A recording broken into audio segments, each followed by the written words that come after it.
Bonjour Ève Roger. Bonjour Pierre, bonjour Céline, bonjour à tous. Alors dans la presse ce matin, vous le faites aussi, c'est un festival de jeux de mots autour du retour des 90 km/h sur certaines routes secondaires annoncé hier par le Premier ministre.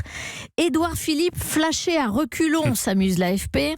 Les 80 km/h en marche arrière pour le courrier Picard. Édouard Philippe lève le pied sur les 80 km/h, renchérit Midi Libre. Il y en a d'autres qui sont de retour ce matin.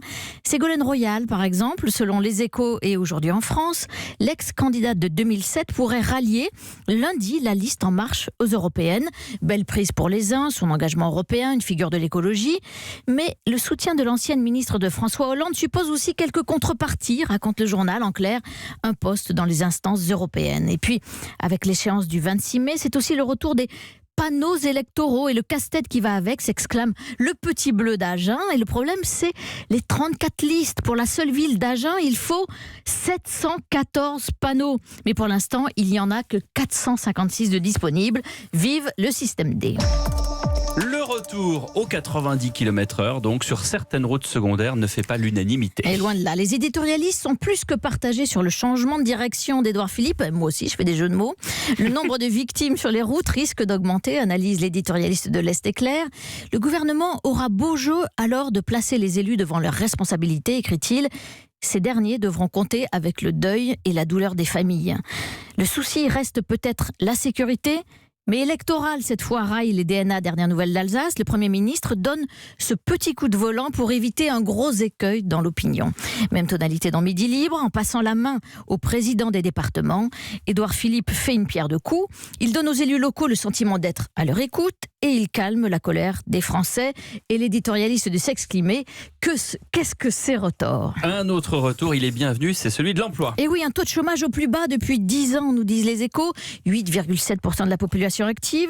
Le sous-emploi reculé égrène à son tour l'opinion. Les CDI étant complets ont progressé et rien. S'étonne Rémi Godot à la une du quotidien L'Opinion. Le gouvernement fait profil bas. Et c'est vrai, souvenez-vous de l'époque Hollande où tout le monde scrutait l'inversion de la courbe du chômage. Eh bien aujourd'hui, écrit-il, avec la crise des gilets jaunes, les fins de mois ont pris le dessus sur la fin du chômage. Le chômage doit pourtant rester une préoccupation majeure, confirme La Montagne, pour son noyau dur de victimes, les seniors, les chômeurs de longue durée et les jeunes non qualifiés. Le gouvernement aimerait bien son retour cette fois, la mixité sociale dans les grandes écoles. En particulier à Polytechnique et à Normal Sup, où le nombre d'enfants de cadres est 50 fois supérieur aux enfants d'ouvriers dans la première et 20 fois dans la seconde. C'est le Figaro qui pose la question ce matin.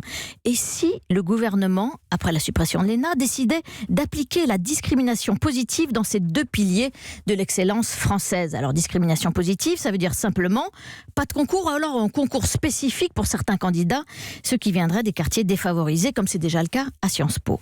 Alors, attention, mesure explosive. Le quotidien démontre par A plus B que c'est un remède empoisonné, parce que le problème de la mixité sociale commence dès la maternelle.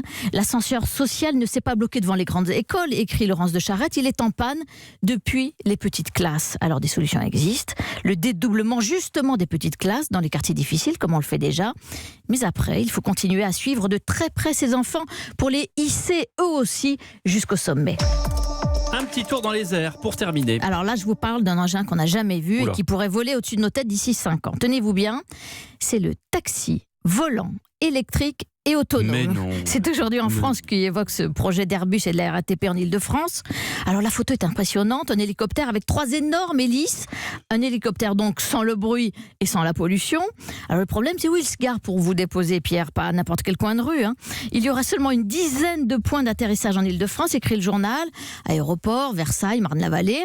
Donc pas pour des petites courses, on l'aura compris, mais à une vitesse bien au-delà des 80 km/h, presque le double, 150 km/h. Alors moi je dis, Édouard Philippe, il n'a qu'à bien se tenir. Merci, c'était la revue de presse d'Ève Roger.